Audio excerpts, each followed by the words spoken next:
¿Qué pasó? Ricos suaves. Bienvenidos a un nuevo video. Muchachos locos. Vamos a presentar nada más y nada menos que nuestro blog. Hashtag 3 chicos y algo más de poesía. Bienvenidos a lo que se podría decir un blog demasiado genial. Esta vez vamos a grabar lo que sería la poesía del realismo. Y nada más y nada menos que en un fondo de literatura. Aquí, amigos, como pueden observar, está hecho nuestro blog. Muy bien diseñado. Y bueno, les invito a todos ustedes a que nada más y nada menos se suscriban a este canal. Y sobre todo, vean, observen y le den like a este video. Y sobre todo también, vean este blog. Es una chulada de blog, que les digo que si lo ven, les va a encantar. Y bueno, amigos, nada más y nada menos que nos vamos a adentar a la poesía del realismo. Aquí vamos a anotar ejemplos, elementos, diferentes poemas y diferentes autores que les va a gustar. Está para chuparse los dedos. Y bueno, pues antes de empezar con el video, quiero decirles que allá abajo en la descripción les dejaré el enlace de nuestro blog para que le den mucho apoyo. Y pues, sin más que decir otra cosa, pues ahora sí, vamos con el video. Ok, bueno, en la primera parte que vamos a exponer es la lírica. La lírica es la forma más antigua de poesía. En sus orígenes encontramos algunos textos clásicos como son los Cánticos de Moisés o los Salmos de David. Esto lo podemos encontrar también en los Salmos del Bíblicos o en algunas otras fuentes antiguas. Pero en la India es donde encontramos el que se considera el texto más antiguo de la lírica y que fue escrito en el siglo XV a.C. Se trata pues de un género literario cuya principal característica es transmitir las emociones y los sentimientos del poeta. Normalmente la lírica se realiza mediante la poesía. Sin embargo, también existen textos escritos en prosa que también pueden considerarse como líricos. Elementos de la lírica. El nombre de lírica proviene precisamente porque cuando apareció este tipo de género se acompañaban los versos en una liria, un instrumento que ponía música a las palabras. Esto hace que este género cuente con una musicalidad concreta y que tenga unas características determinadas. Aquí resumiremos cuáles. Subjetividad. El género lírico suele presentarnos la vida íntima y personal del autor o poeta. Habla siempre de un yo personal y puede tratar sobre temas íntimos, pensamientos, emociones, sensaciones, etc. Tiene también un lenguaje figurado. La lírica también suele emplear el lenguaje figurado para conseguir crear imágenes mucho más impactantes y llamativas. Con el juego textual se consigue transmitir un mensaje de una forma diferente y efectiva. En primera persona. Debido a que se trata de un tipo de texto que habla del yo, la gran mayoría de textos líricos se escriben en la primera persona, del singular, creando así una comunicación más directa e íntima con el lector. Verso. También la lírica es un tipo de texto generalmente escrito en verso. Predominan las rimas y consiguen una musicalidad única cargada de significado. Nacimiento de la lírica realista. El realismo es la corriente artística y literaria que surge en Francia a mediados del siglo XIX, aunque antes de esa fecha ya existían representaciones de la realidad y de la vida. No fue hasta ese momento que adoptó el término para referirse a un movimiento artístico basado en la representación fidedigna de la realidad y de la vida cotidiana. Sin embargo, el concepto realismo abarca un sentido más amplio. Realismo también es la predisposición para exponer las cosas sin idealizarlas. Asimismo, el término realismo ha formado parte de diferentes disciplinas a lo largo de la historia, como la filosofía o la política, y otras manifestaciones artísticas posteriores como el cine. Elementos y características de la lírica realista. Las características principales del realismo literario son: fidelidad temática de las obras con realidad, oposición a la literatura fantástica, denuncia y crítica sobre los problemas sociales del momento, la observación de la realidad en un pilar fundamental para describir conflictos y trasladarlos al lector de forma minuciosa. La novela se convierte en el género por excelencia durante este periodo. Conozcamos cuáles son las características principales del realismo del siglo XIX, pintura y literatura, así como sus principales representantes, y por otro lado, el realismo en otras disciplinas. El realismo se produce en España al mismo tiempo que el naturalismo y se opone al idealismo y romanticismo. Se pierde el sentido de la subjetividad tan arraigado del escritor romántico. El escritor realista aspira a captar en su obra la vida tal y como es. Quiere suprimir su yo del todo aquello que describe. El poeta representativo del realismo es Ramón de Campoamor, que se caracteriza por un antirromanticismo. Sus libros principales son Doloras, Pequeños Poemas y Humoradas. En breve daremos una pequeña explicación de quién fue Ramón de Campoamor. Ramón de Campoamor nació en Austria en 1817 y muere en Madrid en 1901. Quiso ser sacerdote y estudió parte de medicina. Fue gobernador civil en Alicante por el Partido Conservador, protegiendo su literatura por el gobierno. Alcanzó la academia en 1861.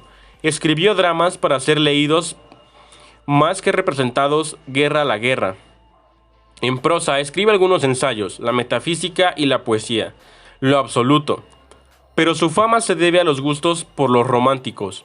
Terneza y flores, humoradas, doloras, ayes de alma, etc. Se declaró enemigo del arte por el arte.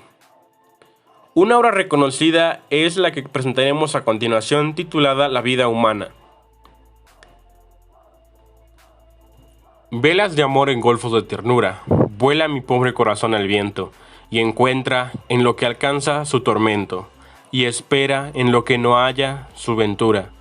Viviendo en esta humana sepultura, engañar el pesar es mi contento, y este cíclico atroz del pensamiento, no haya un linde entre el genio y la locura.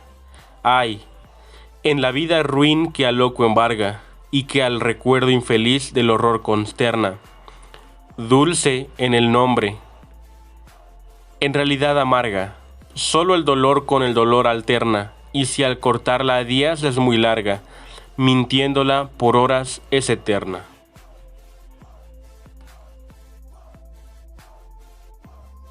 La poesía del realismo es la que escribe entre el final del romanticismo y la aparición de la poesía moderna. Nuevos planteamientos del 98, modernismo, vanguardia. El realismo aparece en Francia hacia 1830, en paralelo a la estética romántica, pero con unos presupuestos estéticos contrarios a esta. La poesía realista es un género poco apreciado, pues tiene la leve forma lírica, trata asuntos de pobre interés y su calidad es parecida a la prosa mediocre. Además, a su expresión le falta naturalidad y le sobra afectación.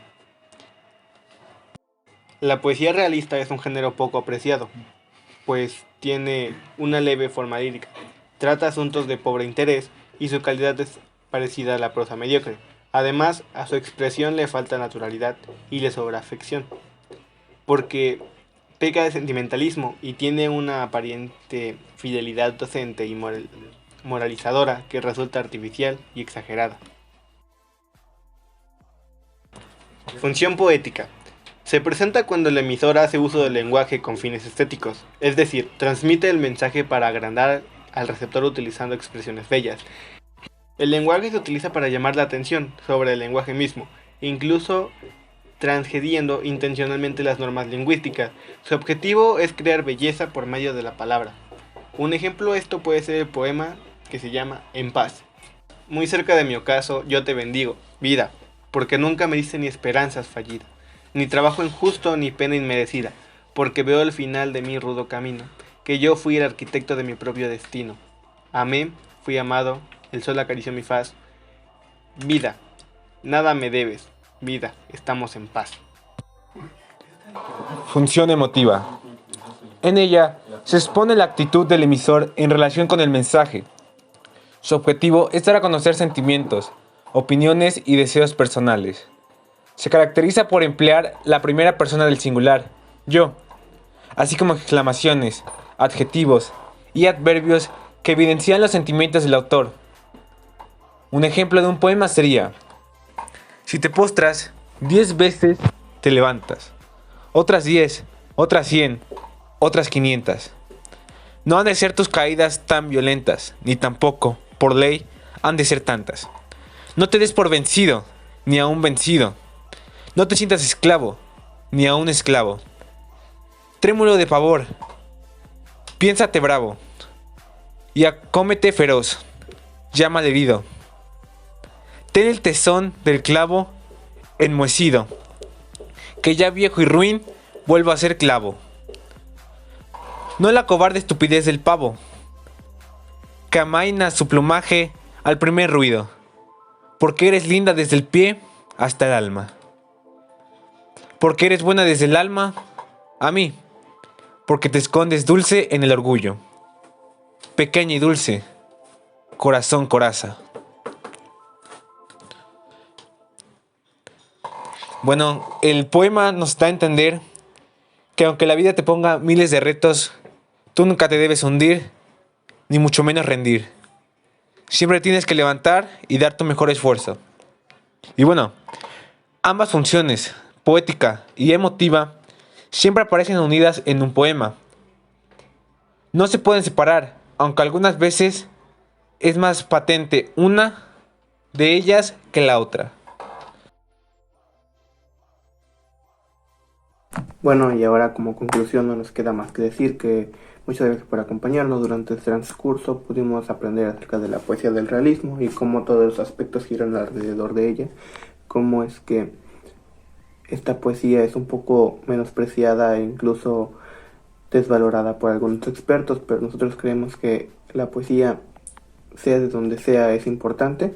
Hemos aprendido todos los aspectos que la rodean, todos los aspectos que son parte de su mundo. Y pues espero que ustedes también como lectores hayan podido entenderlo y disfrutarlo al igual que nosotros para crearlo. Y pues nada, es la conclusión. Muchas gracias, compañeros. Estamos agradecidos de que hayan leído nuestro blog, le den manita arriba, comenten algo bueno y sobre todo algo constructivo para que nos ayude a cambiar qué podemos diseñar y qué podemos agregar. Muchas gracias de antemano, muchas gracias les dicen mis compañeros y sobre todo le mando un saludo a Dani Ajolota Pestoso.